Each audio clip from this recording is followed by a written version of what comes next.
memperdalam kajian kita terkait kajian tadabbur Al-Quran bersama guru kita Kiai Haji Ustadz Us Mauludin MA, yang pada hari ini insya Allah sudah memasuki pertemuan kelima ya Ustadz ya. Guru kita juga sudah hadir, saya akan menyapa sebentar. Assalamualaikum Ustadz. Assalamualaikum warahmatullahi wabarakatuh. Sehat Ustadz? Pegal dikit ini badannya, Masya Allah. Masya Allah. Dari hari Jumat non-stop. Masya Allah, luar biasa nih. Semoga Allah selalu berikan kekuatan untuk buat Ustadz nih Ustadz ya, untuk menyebarkan nafas-nafas Islam. Kita juga termasuk ya Ustadz ya. Semoga bisa mengikuti jejak langkahnya Ustadz untuk bisa menciarkan agama Allah Subhanahu wa taala. Oke, selawat serta salam semoga tercurah kepada Rasulullah sallallahu alaihi wasallam, kepada keluarganya, kepada sahabatnya, kepada tabi'in atba'ut tabi'in, dan kepada siapa saja yang memperjuangkan risalahnya, termasuk kita yang insya Allah terus mencoba, terus berusaha untuk bisa menyebarkan keindahan-keindahan agama yang dibawa oleh Rasulullah sallallahu alaihi wasallam. Amin ya rabbal alamin. Alhamdulillah, Umi Abi yang dirahmati Allah Subhanahu wa taala, kita sebentar lagi, kita pada kesempatan kali ini insya Allah akan coba mengkaji lebih lanjut terkait kajian kita Tadabbur Al-Quran. Hari ini temanya adalah kita memahami peta surat-surat yang ada di dalam Al-Quran. Oke, sebelum masuk ke kajian yang akan dibawakan oleh guru kita, alangkah baiknya untuk menambahkan keberkahan dalam kajian kita kali ini, maka saya akan membuka dengan Bismillahirrahmanirrahim. Semoga Allah memudahkan kita untuk menuntut ilmu kepada guru kita. Dan sebelum masuk, kita akan mendengarkan dulu tilawah Al-Quran yang akan disampaikan oleh Ustadz Syoki. Tafadhol Ustadz Syoki untuk bisa membacakan Al-Quran tilawah untuk memberkahi kajian kita malam hari ini. Silakan. Baik Ustadz Ruswan, syukran. Bismillahirrahmanirrahim. Assalamualaikum warahmatullahi wabarakatuh. Waalaikumsalam warahmatullahi wabarakatuh.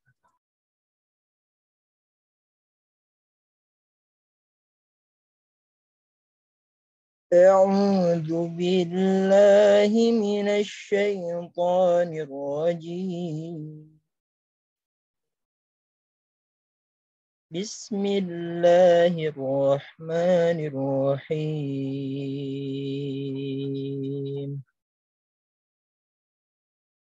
يا أيها الذين آمنوا كتب عليكم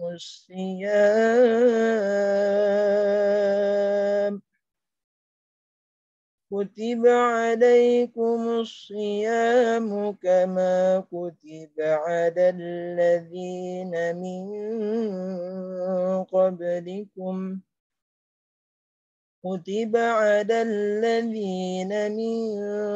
قبلكم لعلكم تتقون.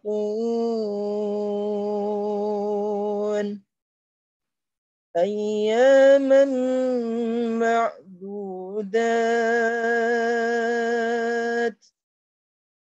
فمن كان منكم مريضا أو على سفر فعدة من أيام أخر، وعلى الذين يطيقونه فدية طعام مسكين، فمن تطوع خيرا فهو خير له، وأن تصوموا خير لكم إن كنتم تعلمون. شهر رمضان الذي أنزل فيه القرآن شهر رمضان الذي أنزل فيه القرآن هدى للناس وبينات من الهدى والفرقان، فمن شهد منكم الشهر فليصم، ومن كان مريضا أو على سفر فعدة من أيام أخر يريد الله بكم اليسر ولا يريد بكم العسر ولتكملوا العدة ولتكبروا الله على ما هداكم ولعلكم تشكرون وإذا سألك عبادي عني فإني قريب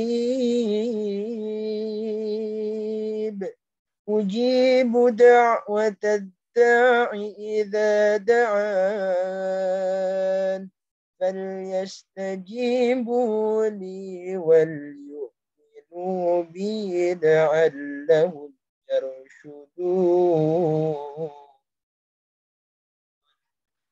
صدق الله العظيم. السلام عليكم ورحمة الله وبركاته. Waalaikumsalam warahmatullahi wabarakatuh. Jazakallah khair pada Ustaz Syauqi yang telah syukur. membacakan satu ayat Al-Quran yang menjadi pengingat buat kita ya. Kalau misalnya ayat ini sudah dibacakan berarti tandanya insya Allah Ramadan akan semakin dekat. Dan insya Allah kita berada di kajian ini adalah insya Allah merupakan sebuah upaya atau langkah untuk mempersiapkan untuk mematangkan persiapan kita menuju bulan Ramadan. Tapi jangan lupa di hari Kamis juga nanti ada kajian Kasef yang insya Allah bahasannya juga seputar tentang fikih Ramadan. Jadi sayang banget apabila dilewatkan oleh Umi Abi sekalian. Oke, sebelum kita mulai Umi Abi, Bapak Ibu sekalian, saya akan coba share dulu. Jadi dari LTQ Bunian ada beberapa program yang mungkin Bapak Ibu bisa ikuti untuk lebih mematangkan lagi persiapannya menuju bulan Ramadan. Yang pertama ada pelatihan metode Al-Quran, menerjemah Al-Quran dengan metode Granada. Sudah 6 angkatan ya Bapak Ibu ya. Jadi ini pelatihan yang sangat direkomendasikan untuk kita ikhtiar untuk bisa menerjemahkan Al-Quran dengan mudah ya. Karena tidak harus bisa bahasa Arab, tapi insya Allah dengan pelatihan ini sedikit demi sedikit kita mencoba untuk menerjemahkan Al-Quran secara mandiri. Waktunya insya Allah dilakukan hari Ahad tanggal 20 Maret 2022. Buat Bapak Ibu Miabi yang tertarik mungkin bisa nanti menghubungi Ustadz Syauqi di 0851 6144 7122. Dan selanjutnya selain dari pelatihan menerjemah Al-Quran, ada juga pelatihan atau daurah tahsin, daurah sanad surat Al-Fatihah. Nah, ini jadi surat yang paling penting ya, karena ini surat yang kita ulang-ulang dalam sehari minimal 17 kali ya. Kalau misalnya pengucapan atau pelafalannya kurang tepat atau salah, mungkin ya bisa jadi nanti dikhawatirkan tidak sempurna juga untuk sholat kita. Makanya penting banget adanya mengikuti daurah sanad ini bersama Ustadz Ferry Firmansyah LC yang sudah memiliki sanad langsung yang bersambung kepada Rasulullah SAW. Waktunya kapan? Waktunya insya Allah Ahad juga 27 Maret 2022 dan ini terbuka untuk umum. Jadi di sini nanti kita akan akan dipandu oleh Ustadz Ferry bagaimana caranya melafalkan surat Al-Fatihah dengan fasih dan sesuai dengan makhorijul hurufnya. Nah nanti juga ada dapat ijazah sanad mungkin ya dari Ustadz Ferry secara langsung bagi Umi Abi atau Bapak Ibu yang bisa lolos atau yang sesuai dengan kriteria-kriterianya. Dan kemudian di bulan Ramadan insya Allah dari Lasbunian juga ada program Ramadan berbagi takjil untuk santri penghafal Al-Quran dan jamaah masjid ya Bapak Ibu ya.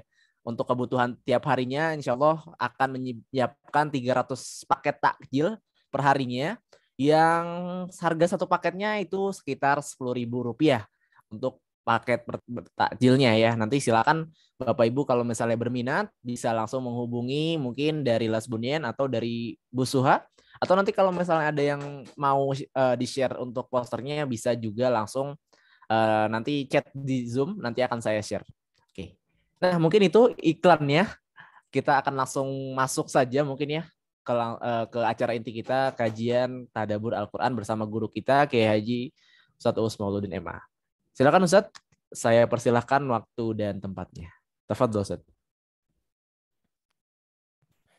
Bismillahirrahmanirrahim. Assalamualaikum warahmatullahi wabarakatuh. Waalaikumsalam warahmatullahi Waalaikumsalam warahmatullahi wabarakatuh. Baik Bu, saudara-saudaraku sekalian, sehat semuanya? Alhamdulillah. Alhamdulillah sehat. Ya. Dan mohon doakan saya juga, semoga saya, keluarga, seluruh santri di pesantren dalam kondisi sehat walafiat. Amin ya Allah. Amin ya Allah. Amin ya Allah. Amin. Hari Jumat non-stop ini Masya Allah maraton. Saya tadinya ingin istirahat malam ini, tapi karena saya ingat ada tadabbur, alhamdulillah wa syukurillah Allah Subhanahu wa taala berikan kesehatan dan moga pertemuan ini mendapatkan ridha dari Allah dan bisa kita maksimalkan untuk mengkaji ilmu yang berkaitan dengan tadabbur Al-Qur'an ya. Baik Bapak-bapak, Ibu-ibu, kita akan mulai ya. Bismillahirrahmanirrahim. Assalamualaikum warahmatullahi wabarakatuh. Alhamdulillahirabbil alamin. Wa bihi nasta'inu ala umuri dunya waddin. Assalatu wassalamu ala asyrafil anbiya'i wal mursalin. Nabiyyina wa maulana wa syafi'ina Muhammadin sallallahu alaihi wasallam. Wa ala alihi wa ashabihi wa man ittaba'ahu wa man sara ala nahjihi ila yaumil qiyam. Asyhadu an la ilaha illallah wa asyhadu anna Muhammadan abduhu wa rasuluh alladzi la nabiyya wa la rasula ba'dah. Amma ba'du, faqur rabbi zidni ilma warzuqni fahma. Allahumma aftah lana hikmataka wanshur alaina rahmataka min khazaini rahmatika ya arhamar rahimin. Allahumma hdina wahdi bina wahdin nasa jami'a waj'alna sababan liman ihtada. Allahumma inna nas'aluka al-khaira fil umuri kulliha wa ajirna min khizyid dunya wa adzabil akhirah. Allahumma amin. Segala puja dan puji hanyalah milik Allah Subhanahu wa taala. Salawat dan salam semoga senantiasa tercurah kepada Rasulullah sallallahu alaihi wasallam. Semoga Allah Subhanahu wa taala menjadikan kita semuanya orang-orang yang istiqamah sebagai hamba Allah Subhanahu wa taala yang akan senantiasa mengikuti sunnah Nabi Muhammad sallallahu alaihi wasallam.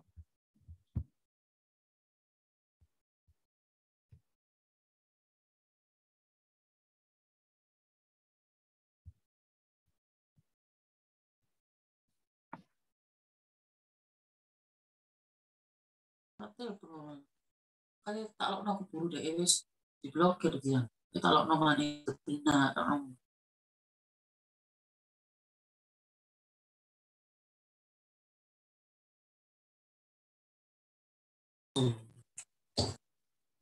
Oke, baik Umi Abi, sepertinya Ustadz Us terlempar dari Zoom-nya.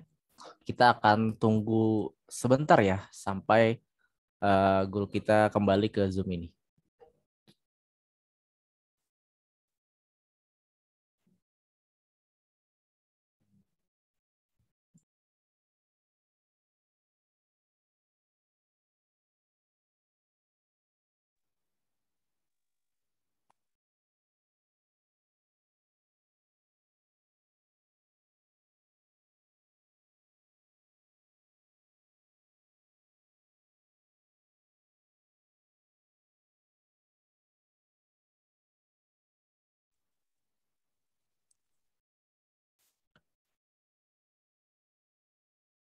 Mungkin sambil menunggu, Miyabi bisa di-share kembali link yang sudah disampaikan agar sahabat-sahabat kita yang lainnya juga bisa ikut merasakan kajian seputar Al-Quran ini. Insya Allah mungkin hadirnya saudara kita atau sahabat kita yang di sini bisa menjadi ini juga ya tambahan pahala untuk kita selain bisa pahala menuntut ilmu, insya Allah. Apakah sudah hadir Ustaz? Oh, sudah. Silakan Ustaz. Mohon maaf tadi terpental keluar. Mohon dijadikan host lagi Ustaz. Ustaz Syauqi mungkin bisa menjadikan host. Ustaz Syauqi. Sudah, alhamdulillah sudah. Ayo. Syukran. Baik. Segala puja dan puji hanyalah milik Allah Subhanahu wa taala yang senantiasa memberikan segala nikmatnya kepada kita semuanya. Salawat dan salam semoga senantiasa tercurah kepada Rasulullah sallallahu alaihi wasallam dan seluruh pengikutnya hingga akhir zaman. Semoga Allah Subhanahu wa taala menjadikan kita semuanya orang-orang yang senantiasa mengagungkan Allah Subhanahu wa taala dan terus mengikuti sunnah Nabi Muhammad sallallahu alaihi wasallam dengan mempelajarinya, mengamalkannya, mendakwahkannya dan memperjuangkannya. Karena kita yakin bahwa dalam sunnah Nabi sallallahu alaihi wasallam ada kemuliaan, ada keberkahan, bahkan ada kejayaan. Semoga hidup kita senantiasa mendapatkan ridha Allah Subhanahu wa taala, sukses dan berkah. Semoga akhir hayat kita dalam kondisi husnul khatimah.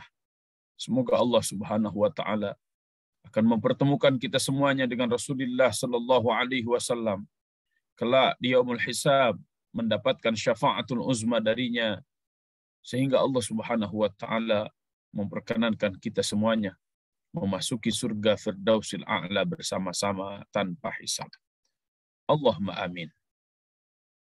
Saudara-saudaraku yang dirahmati Allah Subhanahu wa taala, alhamdulillah wa syukrulillah, tidak terasa malam ini kita melakukan pertemuan yang kelima dalam rangkaian tadabbur. Pertemuan pertama bahkan sampai pertemuan kelima ini saya terus mencoba menyajikan formulasi-formulasi yang simpel, ringan, dan aplikatif. Sehingga bapak-bapak, ibu-ibu, siapa saja yang mengikuti kajian ini bisa melakukan tadabbur secara mandiri, dan insya Allah saya siap untuk menemani bapak-bapak, ibu-ibu belajar bersama, menemukan pesan-pesan penting dalam setiap huruf, setiap kata, setiap ayat, dan setiap surat yang ada di dalam Al-Quranul Karim. Pertemuan pertama sampai pertemuan keempat, bahkan sampai pertemuan kelima pada kesempatan kali ini, seakan-akan kita sedang menemukan pisau bedah. Seperti apa alat bedah Al-Quran itu dengan pendekatan tadabbur. Maka sedari awal saya menyampaikan bahwa mengkaji ayat-ayat Al-Quran itu tidak bisa tergesa-gesa.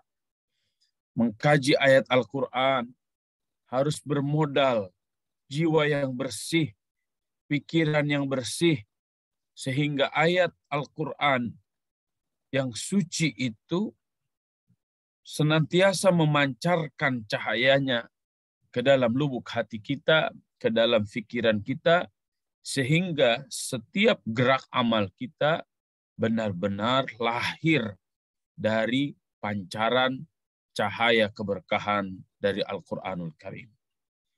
Kita memohon kepada Allah Subhanahu wa taala agar interaksi kita dengan Al-Quran dicatat sebagai amalan-amalan kebaikan yang menjadi asbab keberkahan, asbab hidayah dalam kehidupan kita. Sungguh sangat indah ketika kehidupan kita senantiasa terbimbing dengan Al-Quran. Dan sungguh sangat indah siapapun ia yang hidupnya berada di bawah naungan Al-Quran dan Sunnah. Al-hayat fi dhilalil Quran ni'matun la yadhuquha illa man dhaqaha.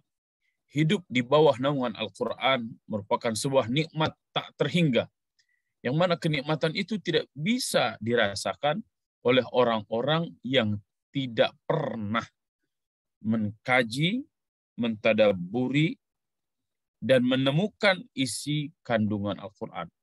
Semoga kita dianugerahkan oleh Allah Subhanahu wa taala nikmatnya berinteraksi dengan Al-Qur'an.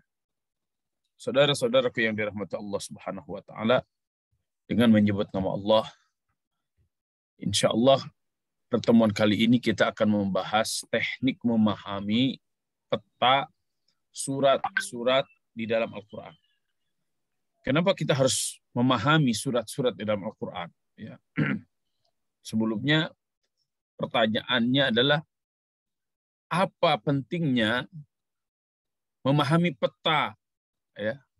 Apa pentingnya memahami peta surat-surat dalam Al-Quran? Saya coba jawab dengan 3 hal. Yang pertama adalah, kenapa kita harus memahami peta? Ya. Karena untuk mengetahui arah tujuan dengan jelas pada setiap surat. Ya. Kita hendak pergi ke mana? Ya. Kalau kita asal pergi, ngeluarin motor, ngeluarin mobil, atau naik kendaraan umum, kita nggak tahu tujuan kita kemana. Maka apa yang kita lakukan seakan-akan tidak akan jelas kemana. Ya, di pertemuan-pertemuan sebelumnya saya sampaikan apa tujuan Anda berinteraksi dengan Al-Quran ini. Apakah hanya sebatas membaca? Itulah qiraah. Apakah hanya sebatas memahami atau mengetahui arti? Itulah terjemah. Ya, kalau akan mengambil pelajaran-pelajaran penting, itulah tadabbur. Nah, ini yang menjadi objek pembahasan kita adalah tentang tadabbur. Maka sedari awal saya ingin mengatakan, tanya pada diri Anda, apa tujuan yang hendak Anda dapatkan dalam proses tadabbur ini? Ya, pertemuan yang keempat kita bahas tadabbur Al-Quran bisa dari 2 sisi. Pertama, dari ayat ke ayat, secara lengkap, secara sempurna. Ada juga coraknya mentadaburi tema-tema dalam Al-Quran. Tema-tema inilah sebenarnya yang menjadi keleluasaan kita untuk berinteraksi dengan dengan Al-Quran. Dari sisi apapun. Jika Anda seorang guru, maka dekatilah Al-Quran dari sisi ilmu keguruan, ilmu pendidikan. Jika Anda para aktivis sosial, maka dekatilah Al-Quran dari sisi tema-tema aktivitas sosial. Jika Anda para politisi, maka dekatilah Al-Quran dari arah politik. Maka semua huruf, semua kata, semua ayat, bahkan semua surat itu akan memancarkan cahayanya sesuai dengan tujuan yang Anda lakukan. Al-Quran akan memberikan ketenangan dan kepuasan kepada orang awam, juga kepada kaum ilmuwan, para ilmuwan. Disinilah dahsyatnya Al-Quranul Karim jika kita semuanya telah melakukan tahap yang pertama, yaitu apa arah tujuan Anda berinteraksi dengan Al-Quran. Memahami peta bagaikan kita punya Google Map. Berinteraksi dengan Al-Quran bagaikan kita memiliki Quran Map. Akan kemana ini? Surat ini akan kemana? Ya. Ketika kita tahu kita ingin memahami apa, maka disitulah kita akan mulai terbayang peta demi peta yang ada di dalam surat-surat Al-Quran. Yang kedua adalah mengetahui tahap demi tahap tema-tema yang menjadi landasan pembahasan dan pemahaman. Ini mohon maaf bukan dana, tapi dan pemahaman secara umum dalam sebuah surat. Satu surat Al-Quran ada yang pendek, ada yang panjang. Mungkin ketika ada yang pendek bisa jadi temanya hanya satu tema. Tapi ketika kita berinteraksi dengan Al-Baqarah, panjang sekali Al-Baqarah. Dan di dalam satu surat itu temanya banyak sekali. Tapi itu semuanya ada dalam spirit Al-Baqarah. Ya. Nah, nama dari penamaan, penerjemahan, itu akan diurai secara rinci oleh pembahasan-pembahasan ayat di dalam surat itu. Ya, maka mengetahui peta surat itu akan mengetahui tahap demi tahap tema-tema yang menjadi landasan pembahasan dan pemahaman secara umum dalam surat tersebut.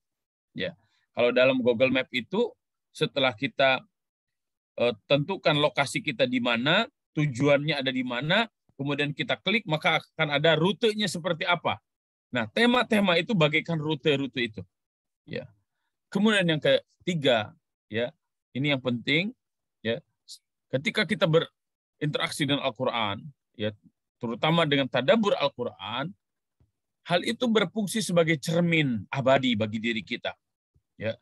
Karena ketika berinteraksi dengan Al-Quran, bisa jadi diri kita itu banyak yang tidak sesuai dengan Al-Quran. Terjadilah kegundahan, ya, bahkan mungkin terjadilah ketersinggungan diri kita terhadap Al-Quran. Nah, jangan sampai buruk rupa cermin dibelah. Ketika kita berinteraksi dengan Al-Quran, ternyata kita menemukan bahwa rupa kita ini buruk. Bukan Al-Qurannya yang dibelah, tapi justru ini memberikan informasi yang sangat penting bagi diri kita. Hei, Uus Mauludin, hei, Fulan bin Fulan, ini loh patokan Anda ini. Ini Al-Quran sebagai cermin Anda. Sehingga dengan cermin itu, ya, menjadi petunjuk utama dalam kehidupan. Disinilah saya sangat sering mengatakan, tadabbur dengan Al-Quran itu bagaikan ihtida bil Quran.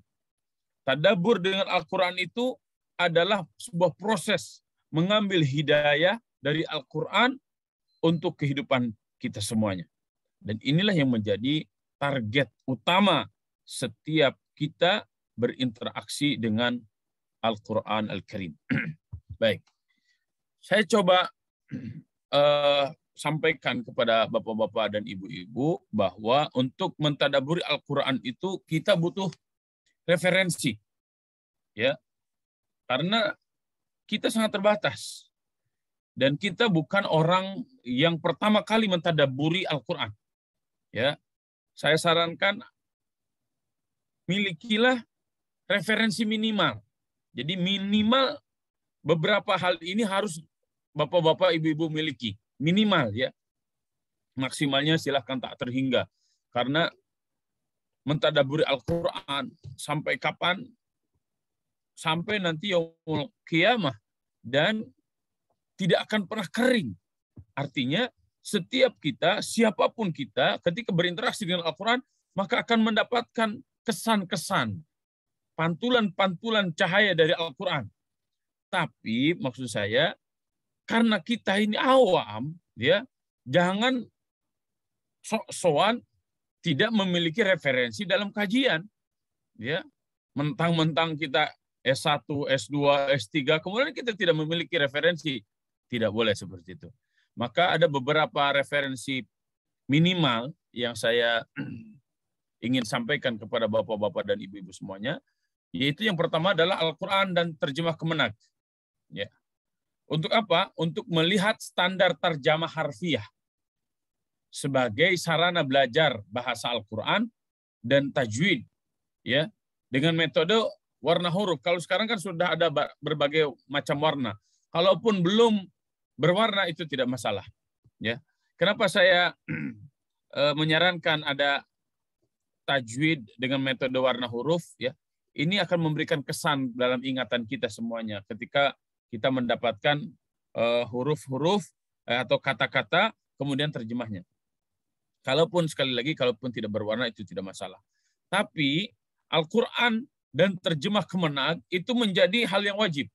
Kemarin saya sudah sampaikan aplikasi, ya, aplikasi Quran kemenag, ya, sebagai standar rujukan dalam menerjemahkan. Adakah penerjemahan-penerjemahan yang lain? Banyak, ya.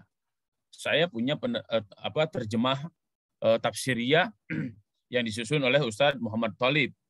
Saya punya terjemah sekaligus penafsiran ringan dari Ahasan. Kemudian dari Profesor Dr. Hasbi As-Siddiqi, kemudian dari Kiai Haji Ahmad Sanusi dan yang lain-lainnya, bahkan yang bahasa Indonesia, bahasa Sunda saya punya karena saya juga orang Sunda. Untuk melihat apa? Untuk melihat rasa bahasa itu sangat penting, ya. Untuk kita temukan baik dalam bahasa Indonesia ataupun dalam bahasa daerah kita. Ya, di sini juga saya mendorong ya bapak-bapak, ibu-ibu untuk membiasakan diri selain menerjemah Al-Quran dalam bahasa Indonesia, bahasa nasional, juga dalam bahasa daerah. Untuk apa? Tadi, untuk melatih rasa bahasa. Karena banyak kosakata yang tidak sepadan antara bahasa ibu kita, bahasa daerah kita, dengan bahasa Indonesia. Terkadang kita menemukan kosakata Arab yang pas dalam bahasa daerah kita itu apa. Nah, ini juga sangat menarik nanti kajian khusus penerjemahan Al-Quran dengan bahasa daerah. Dan ini juga menjadi proyek besar sebenarnya Kementerian Agama agar Al-Quran dipahami oleh seluruh suku di Indonesia. Dan jika bapak-bapak, ibu-ibu berniat untuk ini, bisa bergabung dengan penerjemahan Kementerian Agama. Ya, kemudian yang kedua adalah Al-Quran tarjamah tafsiriyah. Ya. Apa bedanya tarjamah harfiyah dengan tarjamah tafsiriyah? Kalau tarjamah harfiyah itu padanan kata. Hanya padanan kata. Contoh, alhamdu, segala puja dan puji. Ya. Itu padanan kata. Alhamdulillahi rabbil alamin, segala puja dan puji. Nah, ada kata segala, alhamdu, puja dan puji. Ketika ditambah segala puja dan puji, itu segalanya itu dari mana? Segalanya itu dari alif lamnya. Alif lam di situ fungsinya lil istighraq. Maka tarjamah tafsiriyah itu ya sangat penting untuk merangkai makna yang terkandung dalam ayat-ayat tersebut. Ya, sehingga pemahaman kita tidak terputus-putus, akan tetapi menjadi satu rangkaian utuh. Ya.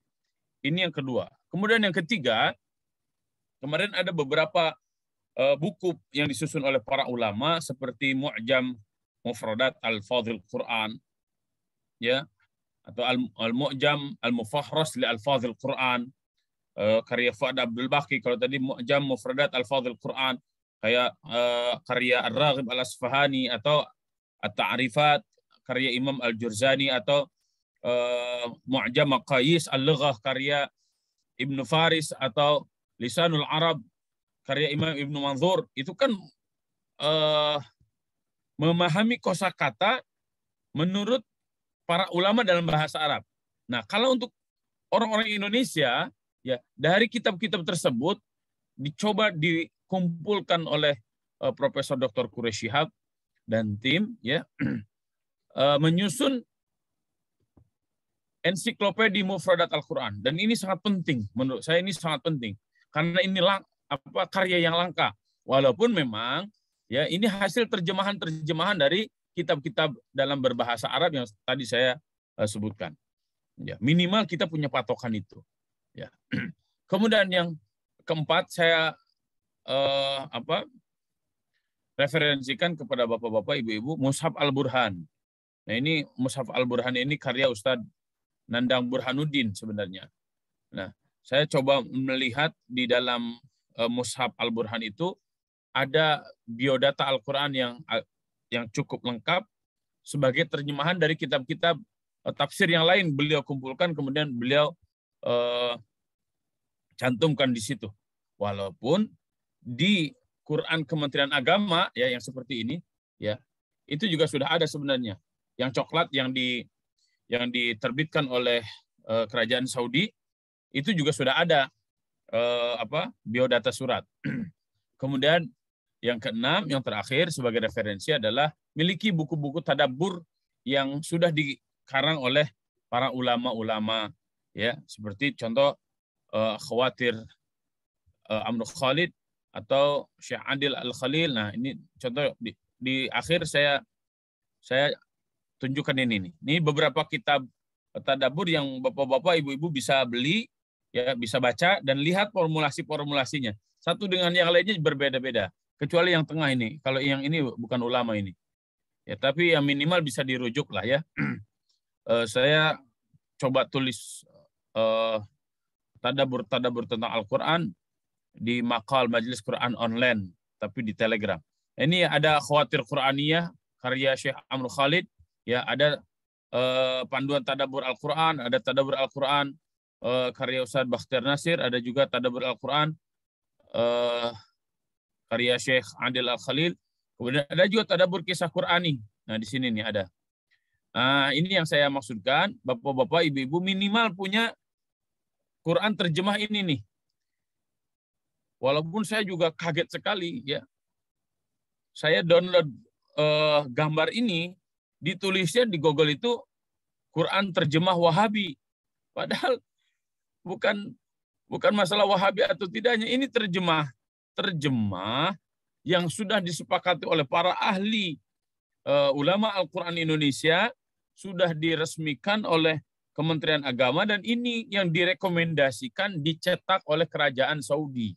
Ya, saya dengan isu Wahabi ini terkadang membabi buta orang-orang, sehingga karena landasannya hawa nafsu membabi buta karya-karya para ulama yang sangat bagus sekali seperti Al-Quran terjemah Kemenag yang ini, ya, seakan-akan sudah tidak akan dipakai lagi, padahal di dalamnya sangat bagus. Dan saya bisa mempertanggungjawabkan apa yang menjadi pembahasan dalam kitab ini, ya. Oleh karena itu saya referensikan. Baik, yang selanjutnya, seperti apa tahapan-tahapannya? Ada 7 tahapan yang saya tawarkan. Ini hanya penawaran saya secara pribadi yang biasa saya lakukan ketika saya berinteraksi dengan surat-surat di dalam Al-Quran. Ya, kita akan bahas langsung satu persatu dari 7 teknik dan tahapan-tahapan ini. Yang pertama adalah baca suratnya. Ya, sebelum kita mentadaburi surat di dalam Al-Quran, yang pertama kali harus kita lakukan adalah baca dulu. Ya, bagaimana cara membacanya? Bacalah dengan tartil dan penuh pemaknaan, penuh penghayatan, secara perlahan dan tidak tergesa-gesa.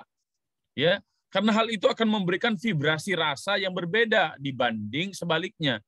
Sebaliknya itu apa maksudnya? Membacanya tidak tartil, ya, membacanya tidak dengan pemaknaan dan penghayatan, ya, kemudian membacanya tergesa-gesa, ya. Kenapa? Karena hanya sekadar mencapai target lahiriah saja. Ya, karena kita diminta untuk setoran 1 juz, sehingga kita lupa tidak melakukan tadabbur. Nah, itu bagus, tapi dari sisi bacaan saja, bukan dari segi tadabbur. Kalau untuk tadabbur lebih baik perlahan, ya, tartil, penuh pemaknaan, penuh penghayatan, dan perlahan tidak tergesa-gesa. Ya. Kemudian yang kedua, baca berulang-ulang agar menumbuhkan kesan mendalam. Ini yang ingin saya sampaikan dari awal, ya. Proses tadabbur itu erat kaitannya dengan kesabaran, berulang-ulang menemukan kesan-kesan yang mendalam, sehingga kita bisa menemukan vibrasi jiwanya itu sama. Ya, Al-Quran kitab suci. Jika kita tergesa-gesa, apalagi dengan hati dan pikiran yang tidak bersih, bagaimana bersambung antara kesucian Al-Quran dengan diri kita yang kotor dan penuh dengan ketergesaan. Ya, saya sekali lagi menyarankan baca terlebih dahulu suratnya dengan tartil, penuh pemaknaan, penuh penghayatan, secara perlahan, tidak tergesa-gesa, ya, dan berulang-ulang agar menumbuhkan kesan mendalam di dalam jiwa kita terhadap ayat-ayat tersebut. Ya. Kemudian yang kedua, terjemahkan dan catat kosakata penting. Ya. Mengumpulkan kata-kata yang dirasa sulit, ya, sekaligus menambah wawasan kosakata Al-Qur'an atau mufradat Al-Qur'an. Kita kan bukan orang Arab. Kita orang Indonesia. Kita orang Indonesia bersuku, ada yang bersuku Sunda, ada yang bersuku Jawa, bermacam-macam sukunya. Nah, bisa jadi kata-katanya itu kan berbeda. Maka disinilah pentingnya penerjemahan. Ya, tadi Kang Rizwan sudah menyampaikan di LTQ Bunyan ada training menerjemah Al-Quran. Saya sangat menyarankan kepada bapak-bapak, ibu-ibu ya yang ikut kelas tadabbur ini, ya seakan-akan saya mengatakan wajib bagi kita untuk bisa menerjemahkan Al-Quran. Ya, tidak usah mondok berlama-lama, 3 tahun, 6 tahun, nggak usah. Ikuti training menerjemah Al-Quran itu, karena itu sangat penting untuk apa? Agar kita memahami kosakata Al-Qurannya. Dan ini sebagai langkah pertama ketika kita akan mentadaburi Al-Quran. Bagaimana kita mau memahami pesan-pesan mendalam yang ada di dalam setiap huruf, setiap kata, setiap ayat, kalau menerjemahkan kita tidak bisa. Maka bapak-bapak, ibu-ibu, ya terjemahkan Al-Quran. Kalau belum bisa menerjemahkan Al-Quran, belajar, ikuti training menerjemahkan Al-Quran, karena ini sangat penting. Ya, jika sudah, maka coba cek ya dalam satu ayat kosakata mana saja yang belum kita pahami. Ya, jika ada yang belum kita paham, contoh dalam satu ayat, Bismillahirrahmanirrahim. Oh, Bismi ini apa ya? Kalau Allah tahu, Ar-Rahman tahu, Ar-Rahim tahu. Oh, Bismi ini apa? Oh, ternyata Bismi ini terdiri dari 2. Ada bi dan ada ismi. Cuma alifnya dibuang, jadilah ditulisnya seperti itu, Bismi. Ya. Nah, bi artinya apa? Ismi artinya apa? Nah, itu jika kita belum tahu. Ya, kalau sudah tahu, udah tinggalkan. Karena akan ada huruf-huruf yang berulang di dalam Al-Quran. Dan pengulangan itu bukan hanya sekali 2 kali, tapi banyak sekali. Ada juga huruf kata-kata yang berulang di dalam Al-Quran. Jadi kalau kita sudah mengerti makna huruf atau makna kata tersebut, insya Allah ketika ketemu lagi di ayat yang lain atau di surat yang lain, kita sudah tidak aneh. Maka saya sangat menyarankan mengikuti training menerjemahkan Al-Quran, karena dalam training menerjemahkan Al-Quran, bapak-bapak, ibu-ibu nanti akan dibimbing menerjemahkan Al-Quran minimal 1 juz. Ya, kalau sudah paham 1 juz pertama di dalam Al-Quran, itu seakan-akan ya 30 juz sudah terbayang. Ya, karena memang intinya di juz pertama itu. Ya, alhamdulillah wa syukurillah kita sudah punya metodenya, bekerja sama dengan lembaga lain, dan kita sudah punya lisensi untuk terus mengajarkannya. Dan mudah-mudahan ini menjadi kesempatan berharga bagi bapak-bapak, ibu-ibu untuk bergabung dalam program training menerjemah Al-Quran. Ya, nanti kita akan merasakan perbedaan begini. Ya, ketika kita membaca Al-Quran, tahu artinya, dengan membaca Al-Quran tidak tahu artinya, itu rasanya akan beda, kesannya akan berbeda. Ya, maka mentadaburi Al-Quran nanti, ketika membacanya dengan mengetahui maknanya, ya, terlebih di dalam sholat, itulah yang mengakibatkan seseorang ya, kadang dia nangis di dalam sholatnya, kadang dia merasa bahagia dalam sholatnya, kadang bawaannya itu semangat di dalam sholatnya. Kenapa itu bisa terjadi? Itu merupakan pengaruh dari pemahaman seseorang terhadap ayat yang sedang dibacanya.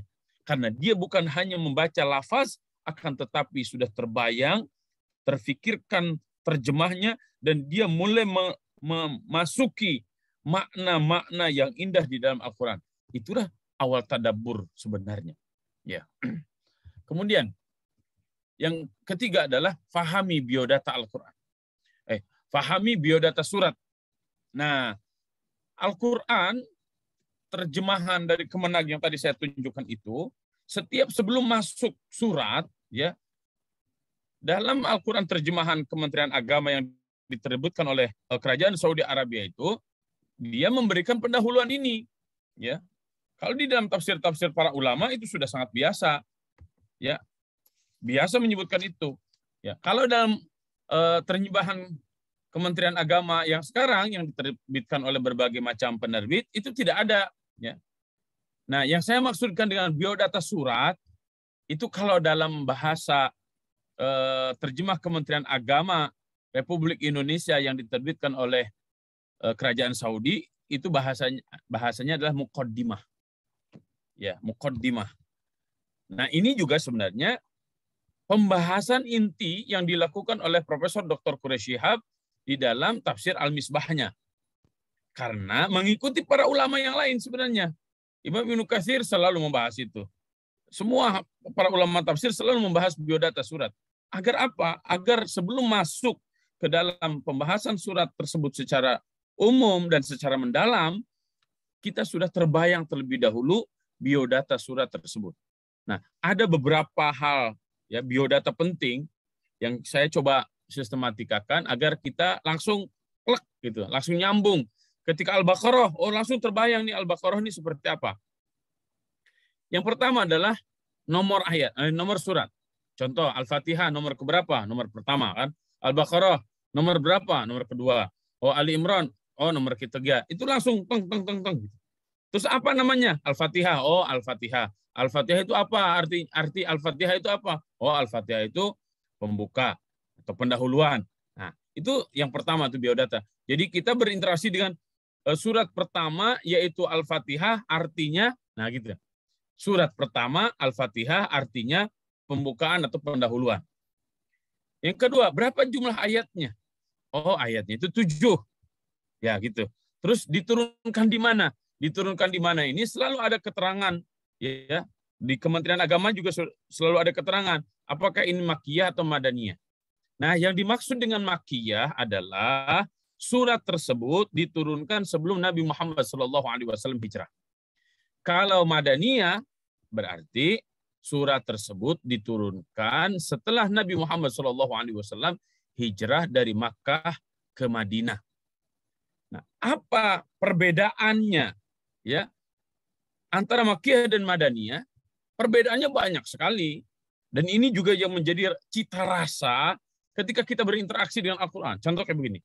Ketika kita senang sekali dengan dunia sosial, dengan dunia politik, dengan komunikasi, interaksi antara manusia, bersuku-suku, berbangsa-bangsa, kita kaji dalam surat-surat Makkiyah, itu agak sedikit kurang nyambung.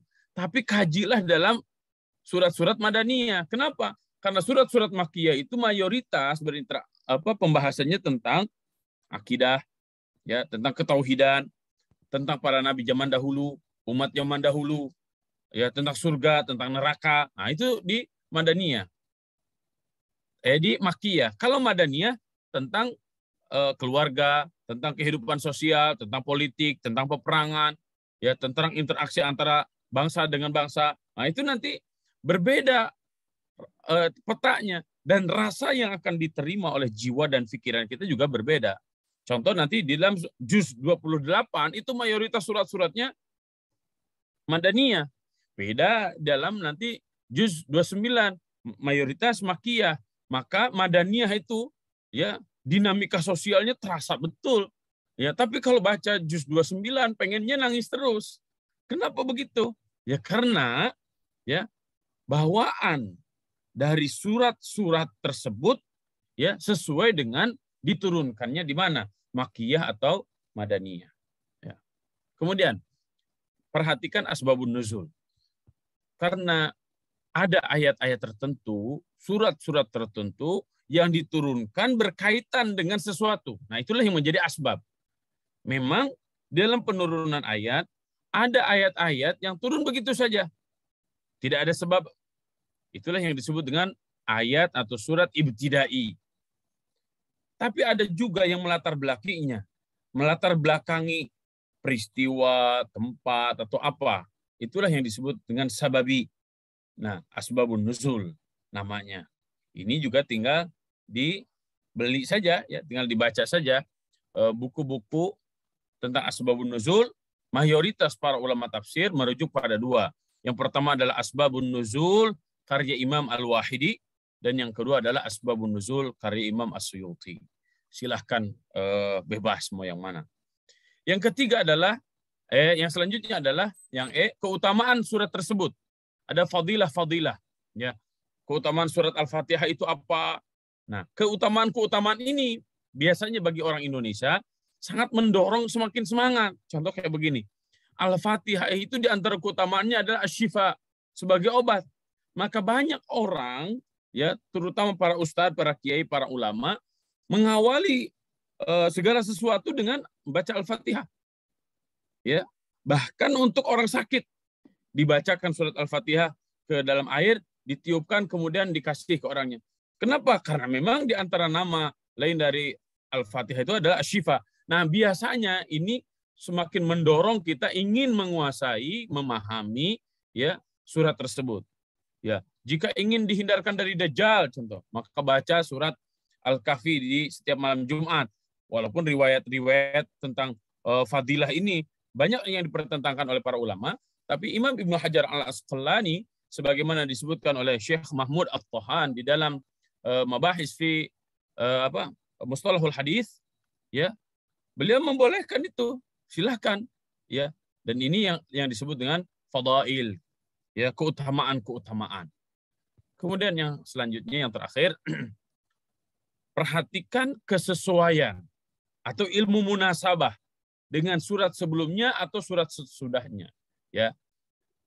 Ini yang kemarin saya sampaikan, dalam bahasa lain kita mengetahui sibak, ya, kita memahami siyak, dan kita memahami lihaq, ya, sebelum, apa yang sedang, dan setelahnya. 3 hal ini sangat penting untuk dipetakan, karena satu surat dengan surat yang lain itu tidak bisa dipisah-pisahkan, ya, dan satu dengan yang lainnya saling menjelaskan, saling menguatkan, ya. Baik, itu yang ketiga. Yang keempat sekarang. Yang keempat adalah pemahaman secara umum atau tafsir ijmali, ya. Tafsir ijmali itu dari mana kita bisa dapatkan, ya? Secara umum, aplikasi tafsir Kemenag itu memberikan pemahaman secara umum. Ya. Kan kemarin saya tunjukkan dalam tafsir Kemenag itu yang diaplikasi, jika diklik itu ada 2 pembahasan. Ada satu tahlili, yang satu adalah al-wajiz. Wajiz itu adalah penjelasan secara umum, secara simpel, secara singkat. Atau dalam malam ini saya sebutkan dengan tafsir ijmali. Jadi apa sih sebenarnya surat ini tentang apa? Secara umum apa? Nah, itu tafsir ijmali.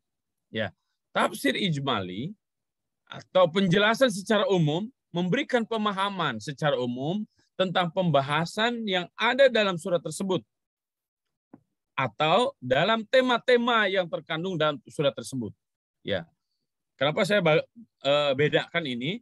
Karena satu surat itu kan ada yang pendek, ada yang panjang. Nah, kalau ada yang pendek, sekali baca biasanya kita sudah, oh ini tentang ini, ya. Oh, surat ini membahas contoh surat Al-Ma'un. Oh, surat Al-Ma'un itu membahas tentang kepedulian sosial yang dilakukan oleh orang-orang yang menegakkan sholat. Jadi kalau sholatnya rajin, tapi kepedulian sosialnya tidak ada, sholatnya sahun, lalai, gitu. Tapi orang yang sholatnya khusyuk, orang sholatnya benar, dia akan memperhatikan sholat dan membuktikan hasil sholat khusyuknya itu diantaranya dengan meningkatkan kepedulian terhadap orang lain. Al-ma'un itu artinya adalah barang-barang yang terlihatnya sepele. Ya. Jika terhadap barang-barang yang terlihat sepele saja kikir, apalagi dengan hal-hal yang sangat besar, nilainya sangat mahal. Ya, kurang lebih seperti itu, ya. Ini fungsinya tafsir ijmali. Maka Bapak-bapak, Ibu-ibu ketika hendak mentadaburi Al-Qur'an, pahami ini, ya. Kemudian yang kelima, ya, ini khusus nanti di dalam surat-surat yang panjang. Nah, enaknya tafsir Kementerian Agama itu sebenarnya sudah diberikan tema-tema. Ya. Kalau di dalam tafsir yang diberikan tema-tema seperti ini ada dalam tafsir Imam Ibnu Katsir rahimahullahu taala. Itu pembahasan tema-temanya hampir sama. Ya, apa yang disistematikan oleh Kementerian Agama dengan apa yang disistematikan oleh Imam Ibnu Katsir rahimahullahu taala, itu penjudulan temanya itu hampir sama. Ya, saya sudah cek itu. Karena setiap saya akan mengisi kajian di Tropicana, saya biasanya baca dulu, oh tema ini di Kementerian Agama, oh ini tema ini di tafsir Imam Ibnu Katsir. Walaupun terkadang ya para ulama-ulama yang lain persistematikaan tema itu berbeda dan itu biasa-biasa saja. Ya. Contoh, Pak Quraish Shihab mensistematikakan pengelompokan ayat menjadi satu tema itu terkadang berbeda dengan Kementerian Agama. Itu boleh-boleh saja. Ya. Saya juga kalau Bapak-bapak, Ibu-ibu perhatikan kajian-kajian di Masjid Tropicana, nanti mungkin saya bisa share linknya ya. Silahkan Masjid Tropicana. Itu terkadang saya juga pengelompokan ayatnya, 1 ayat, 2 ayat, kadang 3 ayat, itu sedikit berbeda dengan Kementerian Agama. Ya. Apakah itu boleh? Boleh sebenarnya. Apa landasannya? Landasannya dari apa yang hendak kita bahas. Tujuannya kita membahas apa? Sehingga itu menjadi satu tema sendiri. Ya. Kemudian kita memahami bahwa dalam rangkaian ayat-ayat tersebut menjadi satu tema penting yang harus kita bahas secara mendalam. Nah, itu diantara pertimbangan kenapa tema-tema itu menjadi satu tema yang dipisahkan dari ayat yang lain, sehingga ayat 1-2 contoh temanya apa, ayat 3-4 temanya apa, itu berbeda-beda. Silahkan saja, itu bebas karena pensistematikaan tema itu sifatnya ijtihadi sesuai dengan kemampuan kita masing-masing. Bagi awam, saya tadi sudah mereferensikan hendaklah merujuk ke Al-Quran terjemahan Kementerian Agama. Ya. Ya. Saya akan bacakan ini ya.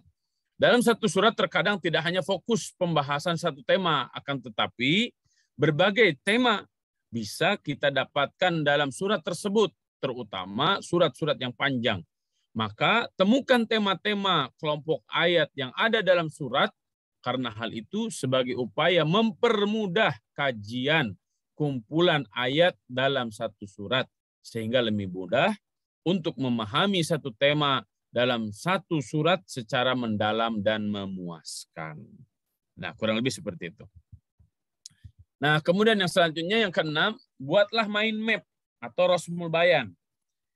Saya rekomendasikan metode ini karena saya melihat juga apa yang dilakukan oleh Syekh Muhammad Thahir Ibnu Ashur. Ya, beliau ini mendapatkan gelar Al-Imam dalam mazhab Maliki, satu-satunya ulama besar ya dalam mazhab Maliki yang mendapatkan gelar imam di abad ke-19. Tafsirnya adalah At-Tahrir wa Tanwir. Ya, ini yang menjadi bahan tesis saya ketika menyelesaikan S2 di Institut Ilmu Al-Quran di kelas internasional. Dan ini sangat bagus sekali ya. Dan contoh uniknya di awal-awal surat Al-Baqarah, beliau menyusun Rasmul Bayan ini, menyusun mind map ini.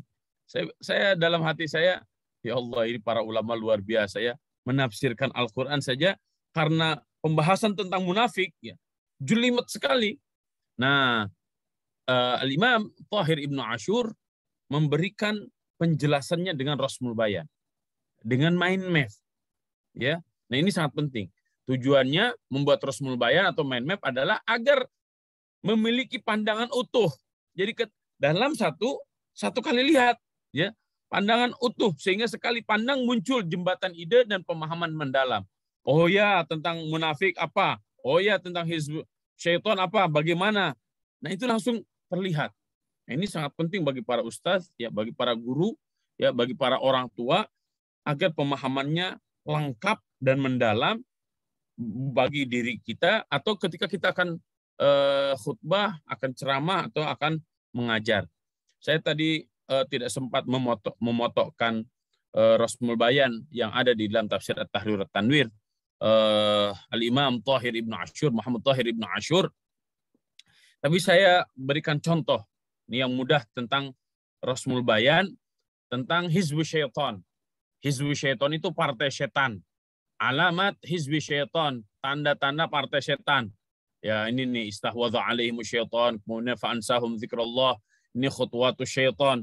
Seperti apa ininya? Petanya seperti apa? Nah, dengan Rasmul Bayan itu kita akan sangat mudah memahami ini.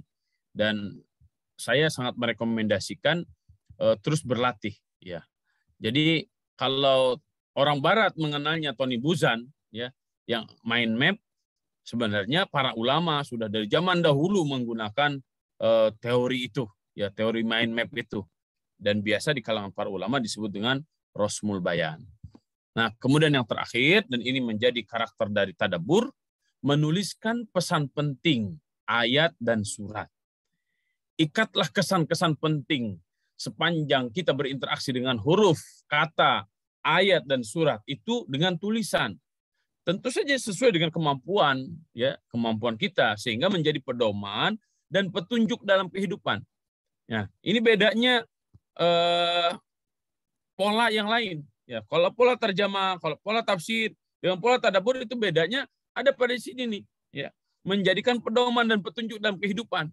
Jadi apa sih sebenarnya hasil interaksi kita dengan ayat ini? Apa hasilnya?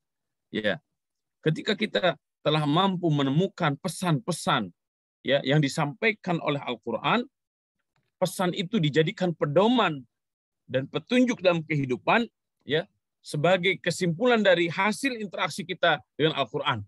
Itulah tadabbur. Ya. Itulah tadabbur.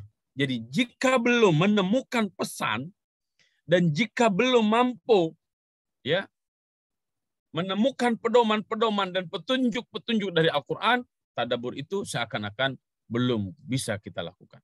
Tapi jika kita sudah menemukan kesan-kesan yang mendalam terhadap satu huruf, satu kata, satu ayat, bahkan satu surat di dalam Al-Quran, kemudian kita jadikan pesan-pesan itu sebagai pedoman dalam kehidupan kita, ya, itulah yang disebut dengan tadabbur yang sangat luar biasa, yang sangat unik. Dan inilah tradisi yang harus terus kita kembangkan. Dan sekali lagi saya ingin sampaikan bahwa melakukan ini, melakukan tadabbur ini, siapapun bisa melakukannya, ya, dan siapapun akan menemukan apa yang dia cari sesuai dengan kemampuan masing-masing. Al-Quran akan memberikan kepuasan kepada orang awam. Al-Quran akan memberikan kepuasan kepada mereka para kaum cendekiawan.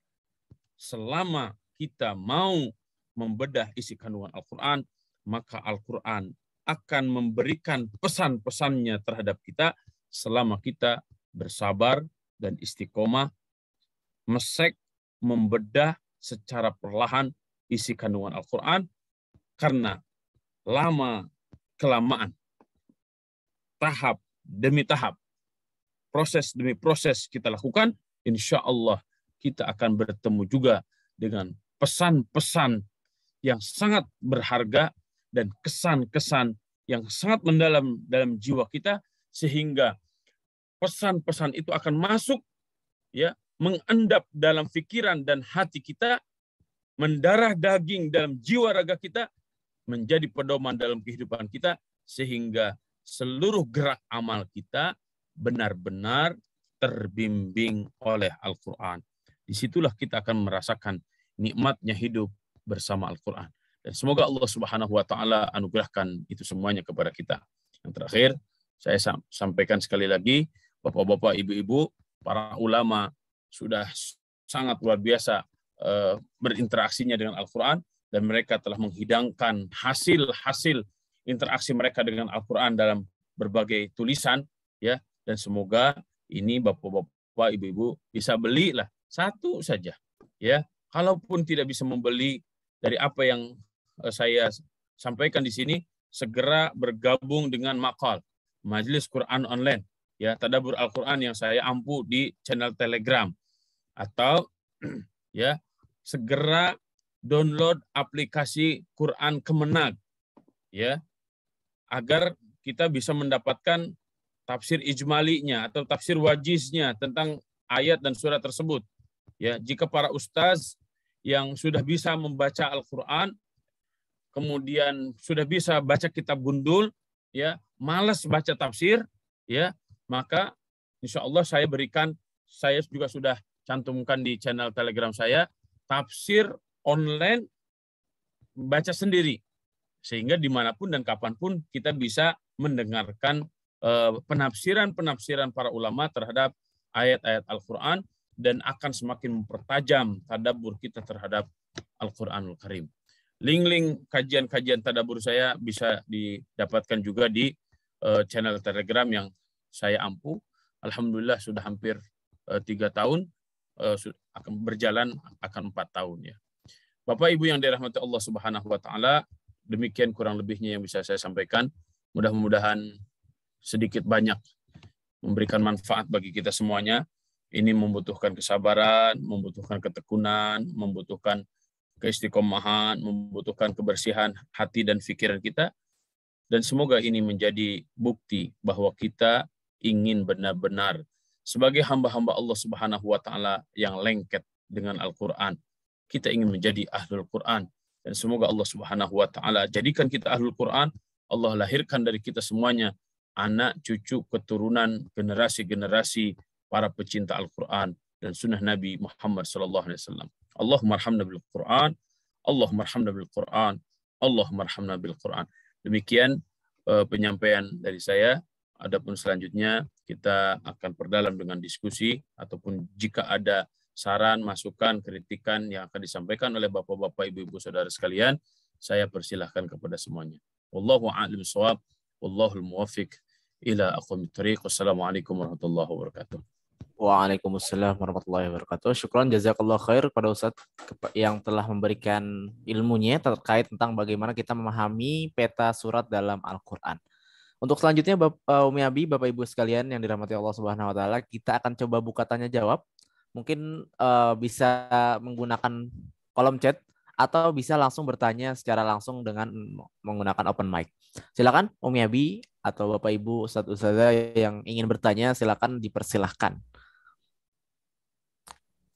Dan tadi juga di-highlight ya Ustaz bahwa kita minimal bisa mencatat kosakata-kosakata yang sudah didapatkan dari proses tadabbur ya.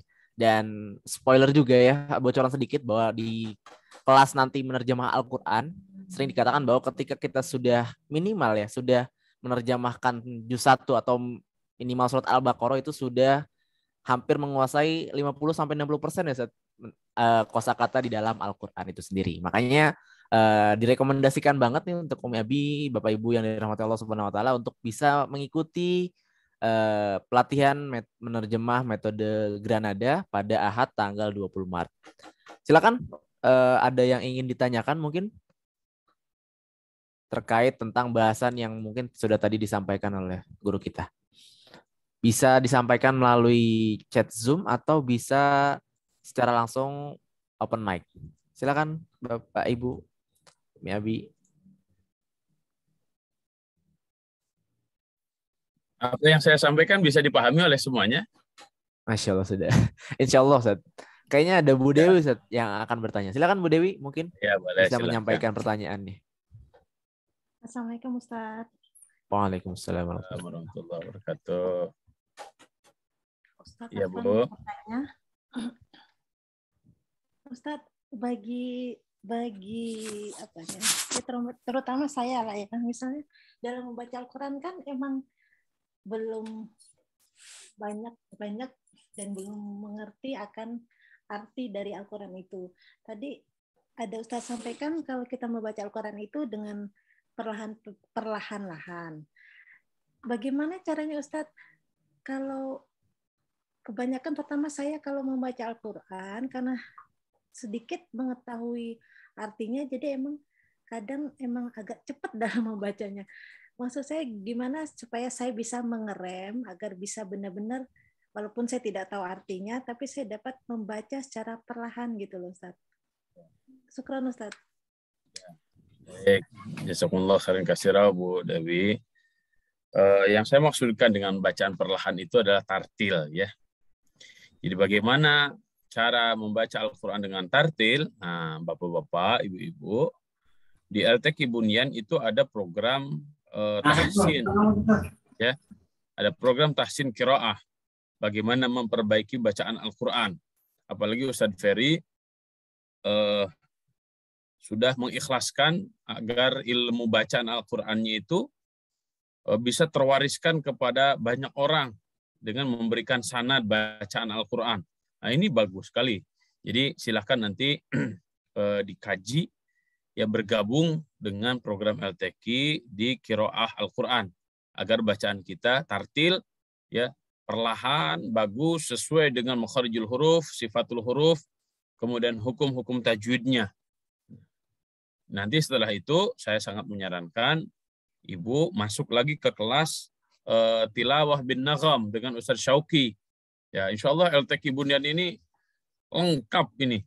Ya, bisa belajar, mau bisa baca Quran dengan baik dan benar, ada program tahsin qiraah. Mau membaca Al-Quran, nadanya bagus, bervariasi, ada kelas nagom. Ya, mau faham terjemah Al-Quran, ada kelas terjemah. Ya, mau bisa mentadaburi Al-Quran, ada kelas tadabur. Nanti insya Allah ada kelas tafsir, ya. Walaupun itu sebenarnya bisa bapak-bapak ikuti dalam channel YouTube Pondok Pesantren Mimbar Hufaz. Hampir setiap subuh, ya, kita membahas tafsir Sofatut Tafasir karya Syekh Muhammad Ali As-Sabuni, dan itu bebas mau diakses oleh siapapun karena niatnya kita dakwah ilallah dan menebar kebaikan kepada semua orang. Kurang lebih seperti itu, Bu. Wallahu a'lam bishawab. Siap. Berarti insya Allah lengkap Ustaz ya di LTQ Bunyan, dari yang basic sampai yang insya Allah yang bersanad, bahkan sampai tadabur sampai tafsir insya Allah. Itu tadi yang bersanad itu saya ingin kasih catatan. Berguru Al-Quran lebih afdal kepada siapa? Kepada orang yang sudah bersanad. Ya. Dan insya Allah saya menjadi saksinya bahwa Ustadz Ferry di antara orang-orang yang telah memiliki sanad bacaan Al-Quran yang bersambung kepada Rasulullah SAW. Dan beliau sudah all out lah di dunia Al-Quran, dan ini kesempatan emas bagi bapak-bapak, ibu-ibu, minimal kita mendapatkan sanad bacaan Al-Quran surat Al-Fatihah. Karena Al-Fatihah itu terus akan kita pakai dalam sholat. Dan jika Al-Fatihahnya tidak sempurna, bahkan Al-Fatihahnya salah-salah, bisa jadi sholat kita juga tidak sempurna. Bahkan bisa jadi ya sholat kita tidak diterima oleh Allah Subhanahu wa taala karena bacaan Al-Qur'an kita banyak yang salah. Nah, ini juga untuk sholat khusyuk, Kang Pandu alhamdulillah wa syukrulillah membantu banyak ya kegiatan saya memformulasikan training sholat khusyuk. Dan jika ada yang ingin mengadakan training sholat khusyuk ini, saya juga insya Allah siap mensedekahkan ilmu saya yang saya pelajari dari Syekh Abdul Karim ketika di Makkah. Ya, jadi insya Allah ini juga bersambung kepada guru-guru para ulama insya Allah tingkat dunia ya. Wallahu a'lam. Oke, syukron Ustaz atas jawabannya. Ada lagi mungkin dari Umi Abi atau Bapak Ibu yang ingin bertanya? Satu pertanyaan terakhir. Silakan. Iya. Assalamualaikum warahmatullahi wabarakatuh, Ustaz. Waalaikumsalam. Yang ingin saya tanyakan, jika kita mentadaburi Al-Quran agar bisa cepat difahami, apakah kita harus memilih ayat-ayat tertentu tadaburi, Ustaz? Demikian. Assalamualaikum. Warahmatullahi wabarakatuh. Di saya tadi suaranya agak putus-putus, Bu. Iya, di saya juga tadi. Mohon diulang, Bu, intinya apa ya? Iya. Jika kita ingin mentadaburi Al-Quran, apakah kita harus memilih ayat-ayat tertentu agar dapat mudah dipahami gitu, Ustaz? Oh ya. Apakah ketika mentadaburi Al-Quran boleh memilih ayat-ayat tertentu? Sangat boleh, Bu. Ya.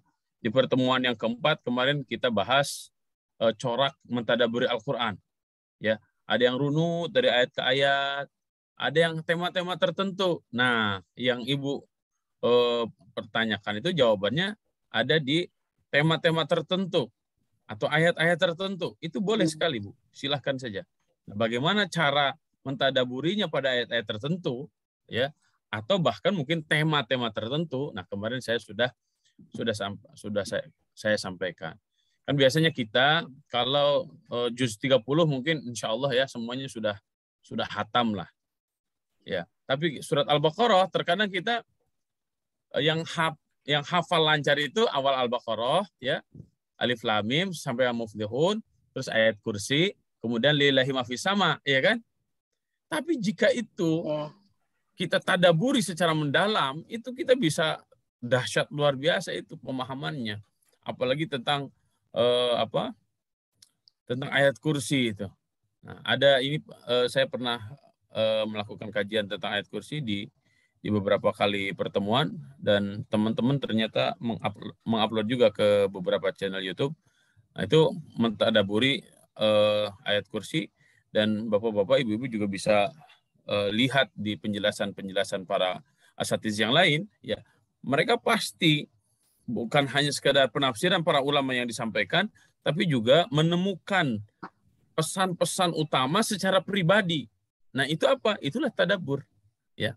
Dan itu akan menjadi sangat dahsyat sekali jika kita terus melakukan tadabbur sekemampuan kita, terutama pada ayat-ayat pilihan, ayat-ayat favorit yang biasa kita baca dalam sholat. Ya, saya sangat mendukung dan saya sangat menyarankan untuk melakukan hal itu. Wallahu a'lam. Mulainya dari ayat-ayat yang favorit dulu ya berarti ya, Ustaz, ya untuk ayat-ayat favorit aja. Yang sering kita baca. Betul. Oke. Insya Allah pertemuan besok, pertemuan yang ke-6 berarti ya, kita akan mentadaburi surat Al-Fatihah. Jadi kalau memberikan sanad bacaannya oleh Ustaz Ferry, ya bersanad, insya Allah nanti kalau dari segi tadaburnya, saya akan sampaikan di pertemuan yang ke-6 besok insya Allah.